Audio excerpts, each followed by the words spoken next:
Our national correspondent Alex Miller was in the courtroom as those verdicts were read. Let's go to her live outside of the courtroom. And Alex, give us again a rundown of the charges and tell us what this means. Yeah.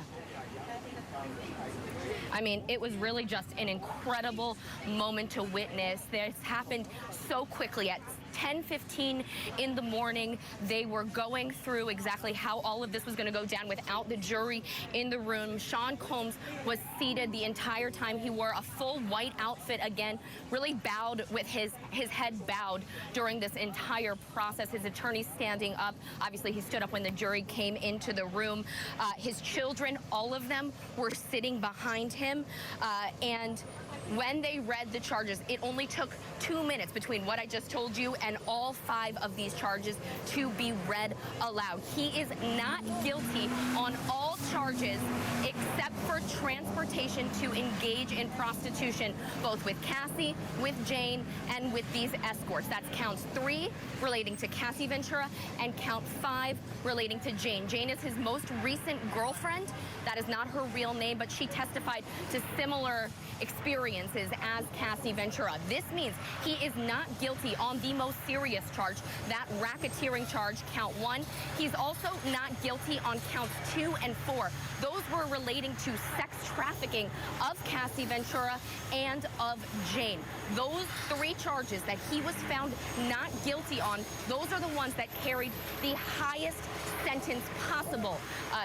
Those carried potential life sentences. So we know that Sean Combs has avoided the potential of being in prison for the rest of his life. Now, when those decisions were being read, the first one, he took a big sigh. The second one, he went like this when they read the not guilty. That's the sex trafficking charge of Cassie Ventura.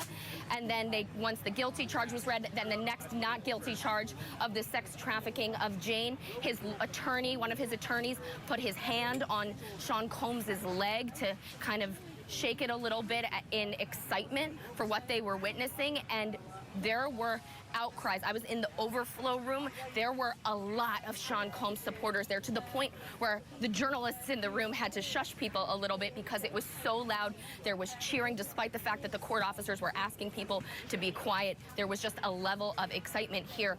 Sean Combs, again, not guilty on these 3 major charges of racketeering, sex trafficking of Cassie and Jane, but guilty on those transportation charges. We heard a lot during the course of this trial about his relationship with these 2 women and how they would travel with him to places. We also heard about this company called Cowboys for Angels.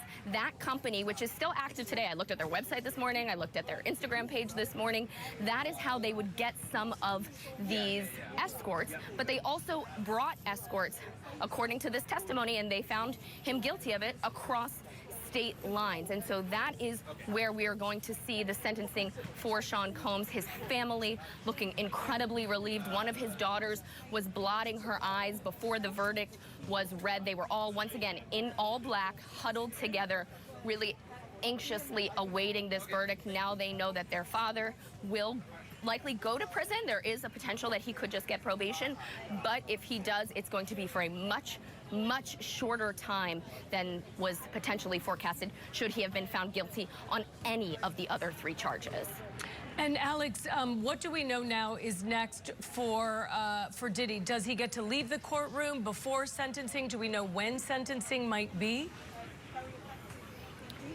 You know, I need to find all of that out because as soon as the verdict was read, I ran down here to talk to you. But he's not going to be getting out, most likely. There was a lot of issues before this case even started about potential witness tampering, about witness intimidation, to the point where he's been in prison since his arrest last year, and that's because there was concern that he would either be a flight risk or that he would intimidate other people. And so unlikely that, but he's being housed right now at jail in Brooklyn, and so that's likely where he's headed back to right now. the charge that he was found guilty on transportation to engage in prostitution, which could be up to 10 years in prison, but as little as perhaps, months in jail, or even not going to jail at all since he spent a year. Alex, what is it like outside of the courtroom now? I mean, have people started coming to gather since they've heard the news that the verdict was being read? Yes, I'm looking across the street, so the courthouse is just over my left shoulder here. There is a large crowd here, a lot of media, but remember, there has been a lot of social media influencers that have been here as well. When I got into the elevator, there was a lot of chatter happening, and it was all social media influencers who have been covering this trial. When I got into the lobby of the courthouse, remember, this is a federal courthouse. It is an incredibly serious place to be. We can't even walk into the courthouse with our phones on. That is how strict they make everything in this room. There was cheering in the lobby. People were cheering, "No Rico, no Rico," and it was just this feeling of all of the supporters that he has. A lot of them are very popular on social media, of feeling like they just won. I mean, it was just kind of interesting for all these cases that I've sat in my career to see the jubilation, both in the courtroom, the overflow room, and all around the courthouse after this kind of verdict. Those racketeering charges. And talk a little bit about the jury. I know oftentimes the judge will allow the jury to talk to media after if they should choose. Do we know if the jury might sit down with some of the reporters or talk about how they came to these decisions?